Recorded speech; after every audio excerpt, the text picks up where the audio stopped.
Boa tarde, gente, tudo bem? Sejam bem-vindos a mais uma live da Super. Meu nome é Pamela Carbonari, eu sou repórter aqui e hoje a gente vai conversar sobre um assunto que eu gosto muito, que é literatura. Não à toa, eu sou autora do blog Literal, aqui na Super também, e faço os vídeos dos lançamentos de livros da Super, que chama Super Livros. Então, se você tiver interesse, é só procurar tanto no nosso Facebook quanto no nosso YouTube, que tem várias entrevistas com autores dos livros da Super Interessante. Mas vamos lá. A live de hoje é uma ronda literária dos principais lançamentos dos últimos tempos, dos principais lançamentos do mês.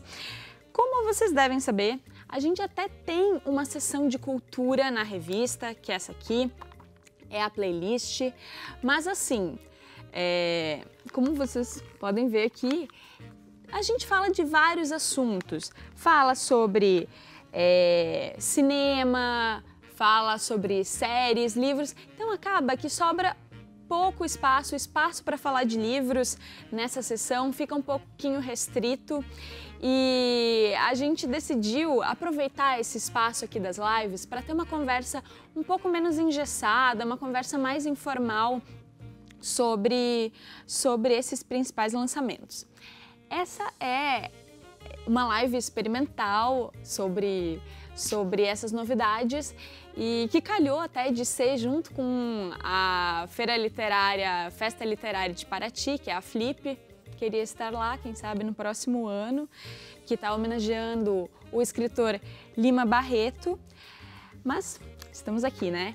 Na transmissão de hoje sou apenas eu. Quem sabe nas próximas outros repórteres venham conversar aqui comigo sobre os livros, outros editores, escritores até também para a gente discutir as principais obras.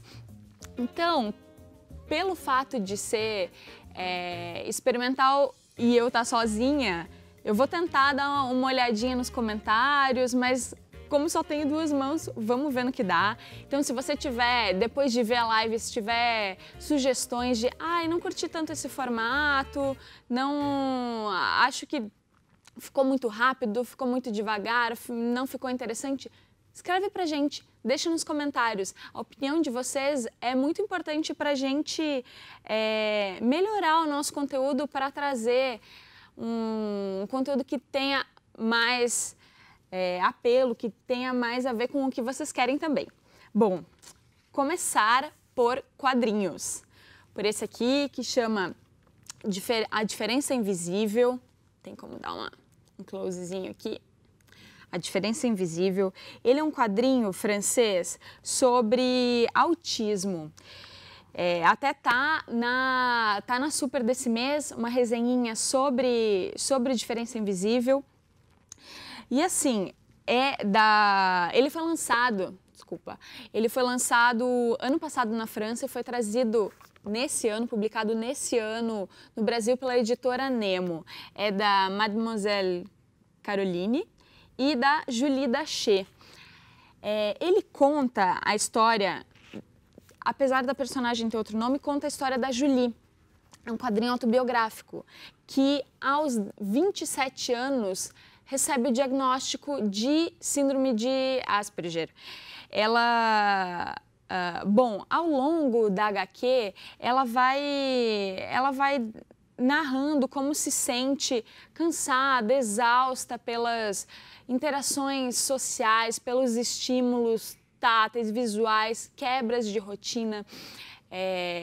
Ela mostra muito assim que tudo que sai da rotina dela, se ela não consegue passar na padaria todos os dias no mesmo horário, comprar o mesmo pãozinho, isso já incomoda. Se ela abre a porta de casa e tem que conversar com o vizinho, ela não estava programada para isso. Às vezes também para a gente é ruim, mas no caso dela é outra questão. É um esforço gigantesco. Tem que ir num evento social, conversar com as pessoas do trabalho, mais do que o que está programado para acontecer, também são coisas que cansam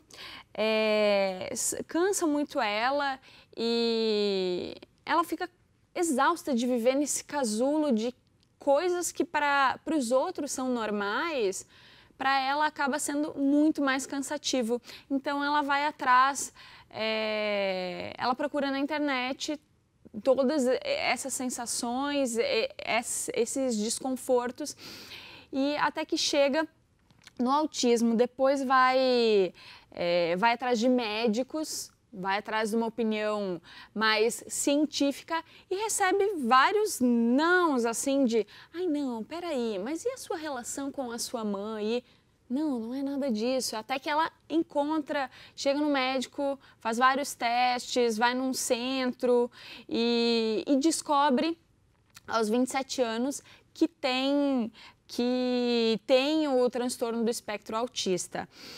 E a partir daí a narrativa muda muito, ela muda muito, porque esse descobrimento liberta ela de ser e de querer funcionar igual às outras pessoas, porque afinal de contas ela tem outras necessidades, e além de ser libertador para ela, é bacana que nesse processo ela cria um blog para falar sobre autismo. Até o blog existe, depois posso deixar nos comentários caso alguém se interessar.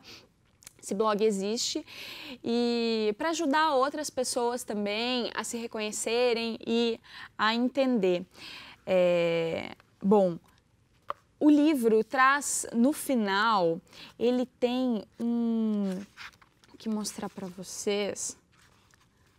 Tem, bom, o que é o autismo. Aí, a partir daí, ela faz meio que dá um manual de a história de como o transtorno foi reconhecido pela medicina, formas de reconhecer, formas de relacionar, dicas para pessoas que são ASPs, que são as pessoas que têm o transtorno do autismo, para conseguir se relacionar melhor com as pessoas que não têm. Então, é bem bacana. Queria fazer acrescentar uma coisa em relação ao Diferença Invisível. Na edição, eu acho que umas 3 edições da Super, a gente deu um quadrinho sobre síndrome de Down, que chama Não Era Você Que Eu Esperava, do também francês Fabien Toumé, que ele conta o processo de aceitação de que a filha dele tinha nascido com síndrome de Down, e ele, no início foi um choque, ele não aceitava isso. Apesar de ter gostado bastante do Diferença Invisível, eu achei que essa parte, totalmente pessoal isso, tá? Achei que essa parte final desse manualzinho sobre o autismo não ficou tão legal quanto o livro do Fabien, que diluía um pouco melhor os conceitos médicos e científicos. Achei que ficou mais natural no da síndrome de Down que no do autismo, apesar de ser um quadrinho muito engraçado e bonito também. O próximo, vamos lá, também é um quadrinho, chama O Árabe do Futuro, é o 3º volume. E se o Diferença Invisível era um quadrinho sensível, delicado, engraçado, esse não é. Vocês têm como dar um close aqui. É uma juventude no Oriente Médio de 1985 a 1987. Ele é o 3º volume e também é uma HQ biográfica do também francês, tá ficando repetitivo até, né? Do também francês Riad Sattouf. Ele que além de quadrinista, ele é escritor, cineasta e foi colaborador do jornal Charlie Hebdo, que sofreu um atentado em janeiro de 2015. Bom, a história do Árabe do Futuro é inspirada nas memórias do Riad. Ele que é filho de uma francesa e o pai é sírio. Ele passou a infância dele entre a Síria, a Líbia e a França. Então, ele conta ao longo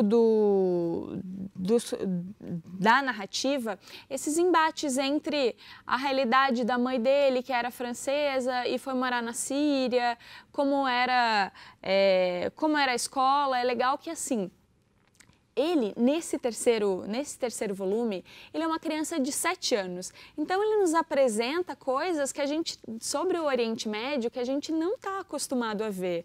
Por exemplo, escola. Ele conta que a escola era dividida entre meninos e meninas, não tinha banheiro na escola. Ele mostra, aqui é o portão da escola que não foi terminado. Coisas que a gente está acostumado com o nosso imaginário coletivo de Oriente Médio, não tem tanto espaço para coisas que são do dia a dia de uma criança, apesar das guerras, da violência serem também, mas isso de coisas um pouco mais práticas. Logo no início do livro, a mãe dele é Natal e a mãe dele quer uma árvore, só que eles moram uma árvore de Natal para decorar, mas eles moram no interior da Síria. E é bem bacana. Nesse último volume, no terceiro volume, ele apresenta um pouco mais do cenário político e econômico da Síria, da ditadura do al-Assad. Ai, gente, não estou conseguindo ler aqui. Travou. E dos costumes rígidos do país. Essa série aqui, ela é muito premiada. Em 2015, o New York Times classificou o Árabe do Futuro como uma leitura obrigatória. Esse terceiro livro já é best-seller em vários países, e também a série ganhou um dos prêmios mais importantes de quadrinhos do mundo, que é o Fave d'Or. Assim, uma diferença além da temática, uma diferença que é muito nítida entre os dois, apesar, claro, a temática também, mas dá uma olhada a quantia de diálogo. Essa é uma história que, por mais que tenha sido contada por uma criança, não é uma história infantil. Trata de vários embates religiosos, políticos, coisas doídas mesmo. E olha só, é uma carinha bem Persépolis mesmo, mais duro. Enquanto isso, o Diferença Invisível... Ai, marquei aqui. Tem páginas que não tem diálogo nenhum, é uma coisa um pouco mais fluida, mais leve e delicada. Por que eu estou falando tanto de quadrinhos? 2 motivos. Primeiro, as temáticas desses dois são muito boas. O Diferença Invisível é fundamental porque existem 70 milhões de pessoas no mundo com autismo. É importante que a gente se informe, que a gente saiba reconhecer, saiba respeitar, acima de tudo, essas pessoas. E o Árabe do Futuro também, até porque tem esse conceito, mundo árabe, mundo ocidental. Peraí, a gente está no mesmo mundo, tem diferenças de hábitos, de costumes, de tradições, ok, mas a gente vive no mesmo mundo. E o segundo motivo para falar tanto de quadrinhos é porque eles foram protagonistas, os quadrinhos, nesse ano... Ai, passei aqui, muitas notificações. Nesse ano, os quadrinhos ganharam uma categoria própria no Prêmio Jabuti, que é o principal prêmio literário do país. E não só por terem ganho essa categoria, mas porque o processo de inclusão também foi muito bacana. que antes os quadrinistas até eram homenageados, entravam em outras categorias. Ano passado, por exemplo, o Maurício de Souza, que acaba de lançar o livro A História que Não Está no Gibi, foi homenageado, mas não existia uma categoria própria entre as 20 e tantas categorias. E esse ano entrou a partir de uma petição online que vários quadrinistas, vários artistas se mobilizaram, principalmente o Wagner William, que é autor de Bulldogma e Lobisomem Sem Barba. Então, muito legal, muito bacana ver que essa produção tão rica vai passar a ser devidamente valorizada aqui no Brasil. Bom, a gente está com o tempo bem apertado, então eu só vou mostrar rapidão um outro que, apesar de não ser quadrinho, ele é um guia ilustrado das principais cientistas, astrônomas e médicas que mudaram o mundo. Esse livro é escrito e ilustrado pela Rachel Ignostovsky. Gente, não sei se é essa a pronúncia. É um livro lindo mesmo e ele traz, além de da biografia, vida e obra delas, ele traz também um glossário de ciências, ele traz um panorama de desproporção de diferenças entre os gêneros, diferença entre os gêneros na ciência, e um negócio que eu achei muito legal, que é uma ilustração de instrumentos de laboratório. Então, se você... eu curto saber sobre a vida dessas mulheres, sobre quem são as mulheres que realmente mudaram o mundo, mas eu não entendo nada de ciência. Não tem problema, gente. Tá aqui. Bem legal. E para encerrar, falar do meu preferido deste mês, que foi Os Homens Explicam Tudo Pra Mim, da Rebecca Solnit.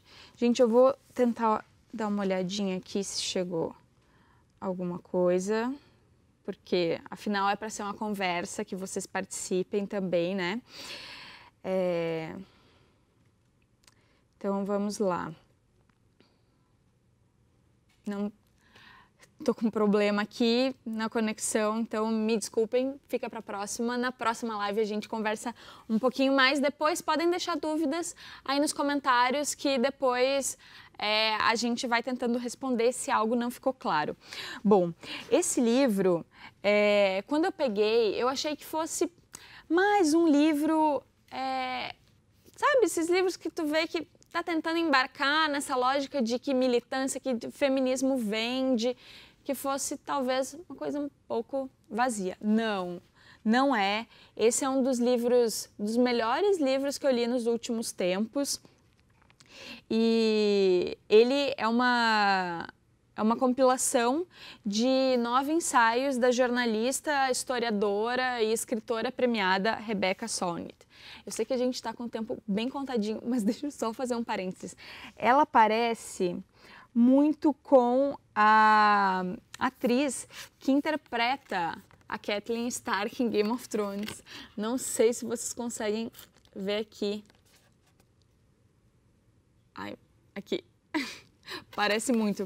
Bom, fecha parênteses, isso não tem nada a ver com o assunto. O que quero dizer é que ela escreve sobre diversos temas desde 1980. Ela é ativista ambiental, escreve sobre política, sobre arte, sobre feminismo. Essas coisas estão um pouco relacionadas, mas, enfim, ela tem mais de 10 livros publicados e sobre vários temas. Esse é só sobre feminismo e esse título é maravilhoso, né? Os Homens Explicam Tudo Pra Mim, e ela explica esse título logo no primeiro ensaio. Ela conta que estava numa festa e foi apresentada a um cara e ele começou a contar de um livro que entraram num assunto, ela disse que tinha um livro escrito sobre esse assunto e ele começou a dizer que ela precisava ler um livro X, que era maravilhoso, indispensável, que tinha saído em tal lugar. Só que esse era o livro que ela mesma, que ela mesma escreveu, e ela tentava falar isso para ele e ele não ouvia. Até que chegou uma amiga que estava junto na festa. Cara, então, esse foi o livro que a Rebeca escreveu, esse foi o livro que a Rebeca escreveu. E ele, depois de várias tentativas aqui, tá. E depois disso, ela escreveu um artigo sobre esse episódio tragicômico e esse artigo viralizou. A partir daí, um grupo de mulheres criou uma página chamada Os Homens Acadêmicos Explicam Tudo para Mim, contando histórias mais ou menos parecidas com essa que aconteceu com a Rebeca, de não só homens explicando o óbvio para elas, mas homens que não estavam tão inteirados sobre o assunto, explicando coisas que era o trabalho delas, que elas eram as autoridades no assunto, como é o caso dela, que alguém chegou querendo explicar, oi, esse é o seu livro, então deixa eu contar sobre o seu livro. A partir dessa página que as mulheres criaram, não que nasceu, mas que se popularizou o termo mansplaining, que em português significa homem explica. Em 2010, o termo foi escolhido pelo New York Times como um dos termos mais relevantes do ano. E apesar desse primeiro capítulo, desse primeiro ensaio ser super afiado e super bem-humorado, ela fala umas coisas assim: cara, se você está lendo isso, saiba que e se você faz isso com outras mulheres, saiba que você é uma espinha inflamada no rosto da humanidade e um obstáculo à civilização. Apesar desse ser bem-humorado e espirituoso, o resto não é. Ela fala de coisas bem caras, assim, ao feminismo, aos direitos humanos, como violência sexual, formas como as mulheres foram apagadas ao longo da história, por exemplo, passando só o sobrenome masculino, casamento igualitário, vários temas bem pesados, mesmo com essa introdução um pouco mais leve, um pouco mais divertida. E todos esses temas, apesar de ser americana, ela relaciona com diversos países, traz muitos dados mesmo. Uma coisa que eu achei legal e raro é que ela deixa algumas coisas, ela faz algumas ressalvas muito válidas. A primeira delas é que não é porque esse termo existe que não existem mulheres que não façam a mesma coisa, que não interrompam homens. Isso existe, afinal, somos seres humanos e que, em relação à violência, é óbvio que a maldade, a violência, não é uma característica intrínseca a um determinado gênero, mas que o machismo acaba permitindo que a violência dos homens seja mais aceita na sociedade. Isso, e traz dados para comprovar isso, por exemplo, que 90% dos assassinatos cometidos nos Estados Unidos são cometidos por homens. Outra coisa muito interessante que ela faz é se colocar no lugar de privilegiada. Poxa, eu pertenço a essa minoria, mas eu sou americana, eu pertenço a uma elite intelectual, afinal, sou escritora, não vivo num país em que se eu for estuprada e quiser fazer uma queixa, eu vou ter que levar outro homem para validar a minha palavra. Esse foi um livro que eu gostei bastante, que eu queria ter lido mais cedo na vida, que quando eu terminei quis Quis que minha mãe lesse, que minha avó, que minhas tias, que meu irmão, que meu namorado lesse, porque é muito legal, tem dados muito interessantes mesmo. É isso, gente. Se deixasse, eu falaria a tarde inteira sobre isso, então vamos encerrar por aqui. Se vocês ficaram com alguma dúvida, tem sugestões para a próxima live de lançamentos literários do mês, deixa nos comentários. Foi um prazer conversar com vocês. Abraço, até a próxima.